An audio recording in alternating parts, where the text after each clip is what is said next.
मालूम हुआ है कि जो दहशतगर्द हैं वो एक कार में अंदर दाखिल हुए और पहला बम उन्होंने अपने मेन गेट पे फेंका, दूसरा बम जो है वो ऑफिस की एंट्रेंस पे जो है वो ऑफिस गेट के ऊपर फेंका। दो दस्ती बम उन्होंने फेंके। दो दस्ती बम फेंकने के बाद दहशतगर्द जो है वो उन्होंने अपने वेपन पॉइंट के लिए उसके बाद वो अंदर दाखिल हो गए। क्योंकि जो सिक्योरिटी का अमला था मेन गेटों पर, वो दस्ती बमों से जो है वो इधर उधर हो गया, मुंतशिर हो गया और दस्ती बमों के बम फेंकने के बाद तो फिर जो है वो दहशतगर्द उसका फायदा उठाते हुए बिल्डिंग के अंदर चले गए और मुख्तलिफ फ्लोर पर तीसरे फ्लोर तक अब तक जो है वो केपीओ को खाली करवा लिया गया है। जो पुलिस की जानिब से ये ऑफिशियली कंफर्म किया जा रहा है कि तीसरे फ्लोर तक केपीओ में अब जो है वो पुलिस और रेंजर्स और पाक फौज के जवान मौजूद हैं।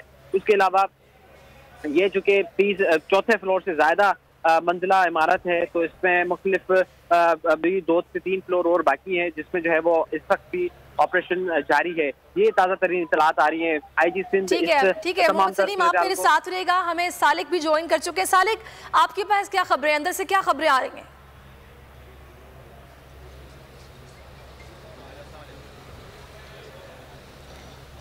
कुछ सिग्नल्स का प्रॉब्लम भी है और सालिक से हम बार बार रब्ता करने की कोशिश भी कर रहे हैं। कामरान मिन्हास भी इस वक्त हमारे साथ है। कामरान, क्या डिटेल्स हैं आपके पास?